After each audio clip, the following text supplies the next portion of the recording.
क्या जो भी हुकूमत आएगी उसके पास कोई वे फॉरवर्ड है इकनॉमिक क्राइसिस से निकलने का, या इस वक्त जो इंटरनल इश्यूज हैं हमारे सिक्योरिटी के उनको हल करने का कोई हल मौजूद है, या इट्स जस्ट लाइक मियर स्टेटमेंट्स?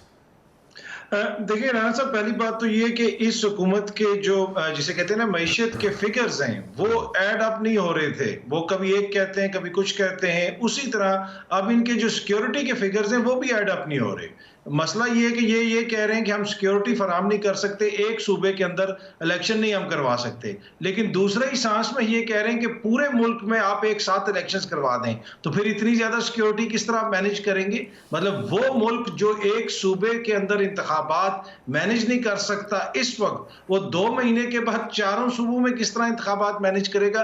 तो ना इनके मैशियत के फिगर्स ऐड अप हो रहे हैं, ना ही अब इनके सिक्योरिटी के फिगर्स ऐड अप हो रहे हैं। देखिए, इलेक्शन से आपकी मैशियत नहीं ठीक होगी, लेकिन इलेक्शन एक बुनियादी चीज है जो किसी भी जमहूरी मुल्क में होता है। यहाँ पे खोसा साहब भी बैठे हैं।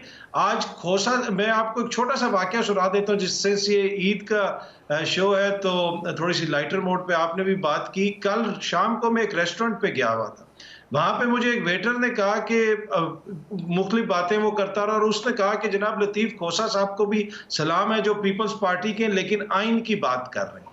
ये है कौम का सेंटीमेंट इस वक्त कि लतीफ खोसा साहब को अभी अगर आप बाहर ले जाएं सड़क के ऊपर तो 15 बंदे आके इनको मिलेंगे। क्यों? लतीफ खोसा साहब कोई अपनी सियासी किसी जमात का मौकिफ लेके नहीं चल रहे, वो एक आइन की बात कर रहे हैं, वो एक अवाम की बात कर रहे हैं कि ये अवाम का हक है, इनको ये मिलना चाहिए। ये है इस वक्त कौम का सेंटीमेंट। अगर ऐसे मौके के ऊपर आप कौम को बिल्कुल साइड पे कर देंगे तो 4 बंदे बैठ के तो मसाइल हल नहीं कर सकते ना। कम से कम आपको नेशन को ये पैगाम तो देना पड़ेगा ना कि आप स्टेक होल्डर्स हैं, ये हमारा सिस्टम है, इसके अंदर आप वोट डालेंगे। हाँ, आगे हमारे मसाइल हैं, सारी जमातों को मिलकर देखना पड़ेगा। सिक्योरिटी मसाइल भी हैं, आपके मैशियत के मसाइल भी हैं, सब ने मिल के हल निकालना है, किसी एक के पास तो हल नहीं होगा। लेकिन यहाँ पे तो ये जमातें ये कह रही हैं जो इस वक्त इक़्तिदार में हैं कि हम तो ये सिस्टम ही नहीं चलने देंगे, हम मामलात को आगे नहीं जाने देंगे, और बड़ी आसानी से वो कह देते हैं कि जी 90 रोज तो गुजर गए, अब क्या है? तो क्या ये है आइन की मंशा, ये है आइन की रूह कि आप अवाम को एक साइड पे कर दें और 4 बंदे मिलके 4 कमरों में बैठ के वो डिसाइड करते रहें कि किस तरह चीजें चलेंगी? तो ये बेसिक इशू है कि अवाम तो पहले ही पिस रही है, ऊपर से अगर उनके जहन में ये चीज बैठ गई कि हम तो इसमें स्टेक होल्डर्स ही नहीं है, तो क्या ये हमारी रियासत के लिए, हमारे मुल्क के लिए कोई नेक शगुन होगा? मेरा नहीं ख्याल। देखिए, बिलावल साहब की खोसा साहब सिर्फ तारीफ नहीं कर रहे, लाखों और भी लोग हैं पाकिस्तान के अंदर जो पाकिस्तान पीपल्स पार्टी को पसंद करते हैं, बिलावल साहब को पसंद करते हैं। बिलावल साहब बड़ी अच्छी बात करते हैं। यही तो अवाम चाहती है कि जो जो लीडर है वो मैदान में आए और इलेक्शन लड़े, और उसके बाद एक, जिस तरह पहले भी जिक्र हुआ, एक मुस्तहकम हुकूमत बने।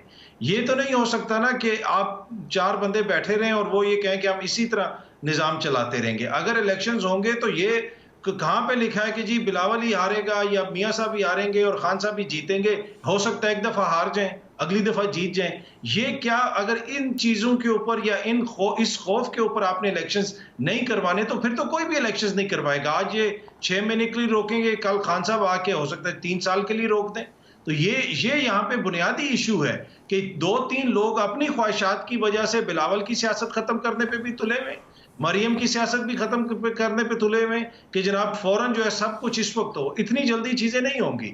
आप जिस नहज पे मुल्क को लेके आ गए हैं, इस वक्त लोगों को पता है कि आपको उस तरह वोट नहीं पड़ेंगे, लेकिन क्या आप समझते हैं कि इमरान खान साहब आएंगे और सारे मामलात हल हो जाएंगे और इमरान खान सारी जिंदगी के लिए इलेक्ट हो जाएगा? और जमहूरियत में तो यही है ना कि आप अवाम को फैसला करने देते हैं कि अवाम बताएगी कि जनाब किसने आना है, कितने अरसे के लिए आना है, 5 साल बाद वो उनको निकाल के अगलों को लेके आ जाएंगे। तो ये कैसे ही जमहूरी जमातें हैं, ये कैसा खौफ है कि जिसकी वजह से ये इलेक्शंस ही करवाने के लिए तैयार नहीं है, और बरमला इसका बार बार इजहार कर रहे हैं। सिक्योरिटी की सिचुएशन तो आज कहना शुरू हुए, क्या 4 महीने पहले हमें नहीं पता था कि इन्होंने इलेक्शंस नहीं करवाने? बार बार जिस वक्त इनकी हुकूमत आई थी उसी वक्त इन्होंने कहना शुरू कर दिया था कि हम तो इस साल इलेक्शंस भी नहीं करवाएंगे, हो सकता है इमरजेंसी नाफिज कर दीजिए। तो नीयत तो बिल्कुल वाजे है कि ये गैर जमहूरी तरीके से मुल्क के ऊपर मुसल्लत रहना चाहते हैं, उसमें इशू है।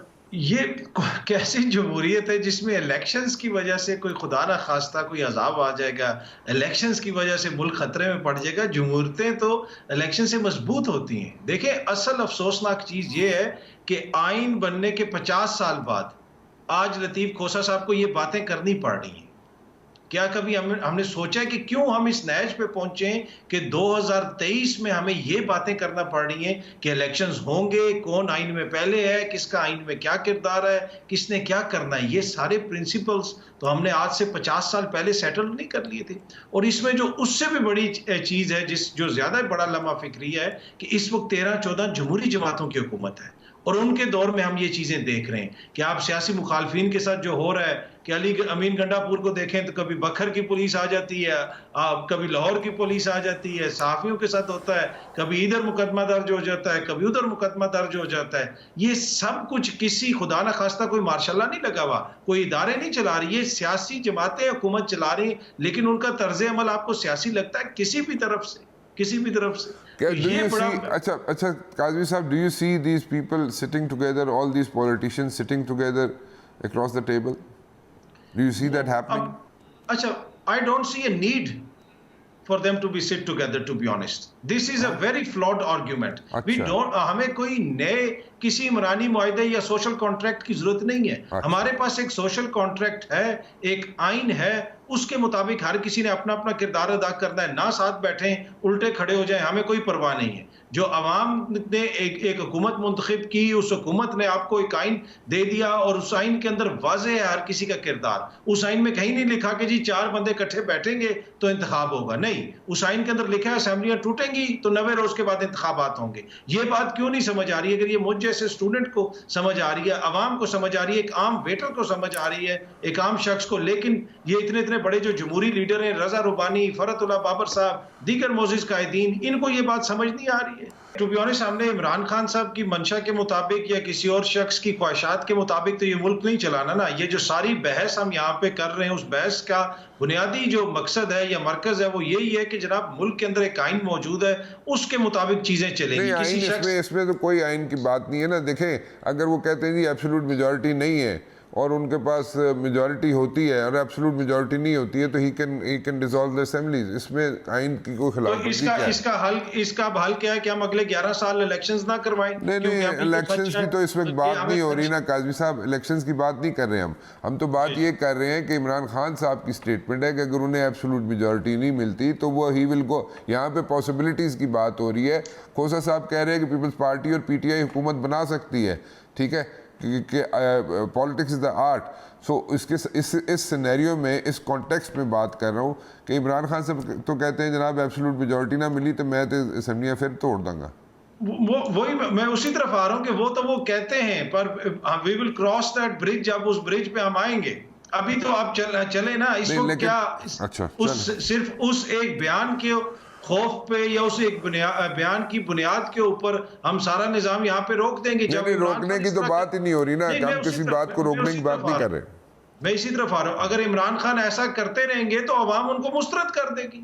अवाम कहेगी कि ये कि मजाक है कि हम आपको वोट दे के भेजें और आप चले जाएं।